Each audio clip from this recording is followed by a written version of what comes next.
Bonjour! L'hiver est à nos portes. Hein? La neige prend sa place tranquillement. Quelques brins de neige par-ci par-là. Ça fait longtemps que je ne vous ai pas parlé du balcon du presbytère, mais c'est ce qu'il y en est pour ce vendredi matin. Bien, voyons cet évangile du jour. Évangile de Jésus-Christ selon saint Luc, au chapitre 19. En ce temps-là, entré dans le temple, Jésus se mit à expulser des vendeurs et leur demandait, il est écrit, ma maison sera une maison de prière. Or vous en avez fait une caverne de bandits. Il était chaque jour dans le temple pour enseigner. Les grands prêtres et les scribes, ainsi que les notables, cherchaient à le faire mourir, mais ne trouvaient pas ce qu'ils pouvaient faire. En effet, le peuple tout entier, suspendu à ses lèvres, l'écoutait. Ainsi, la parole de Dieu donne la bonne direction et dénonce les erreurs.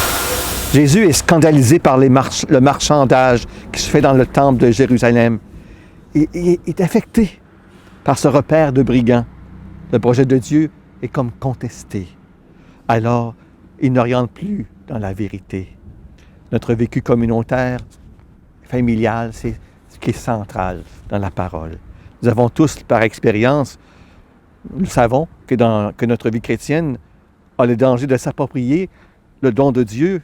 Ils sont vraiment réels, ces dangers-là. Hein? Notre maison doit devenir la maison de prière de Jésus. Une maison de prière pour tous, pour que nous y portions dans le silence le souci de la mission de l'Église.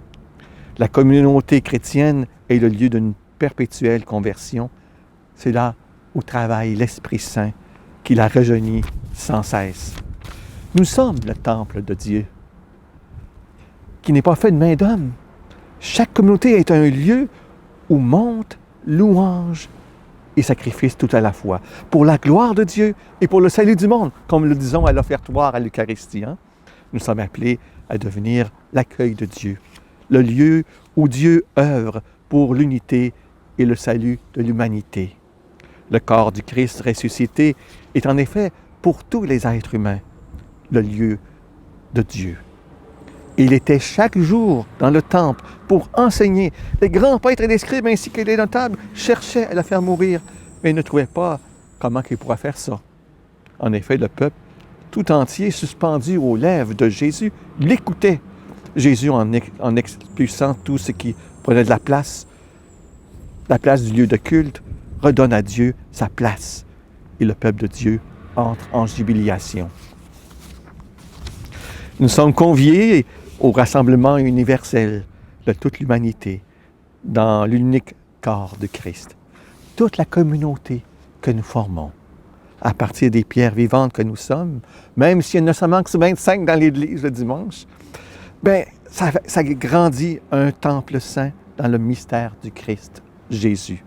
La parole de Dieu est si vraie. Cherchez d'abord le royaume et sa justice, et le reste vous sera donné par surcroît. Je m'interroge avec cette parole de Dieu. Est-ce que pourrais-tu que, manquant de prêtres, on puisse avoir des rassemblements petits, parce que c'est ce qu'on peut pour l'instant, autour de la parole de Dieu? On parle de maisonnées, on va revenir là-dessus en janvier. Monseigneur a commencé à nous en parler en septembre. Les maisonnées, des moyens de se ressourcer autour de la parole de Dieu, parce que nous sommes son peuple.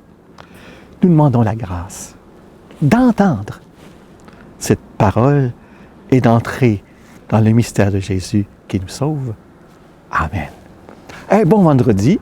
C'est un peu froid, je ne ferai pas trop souvent sur le balcon, ça commence à être frais. Bon vendredi.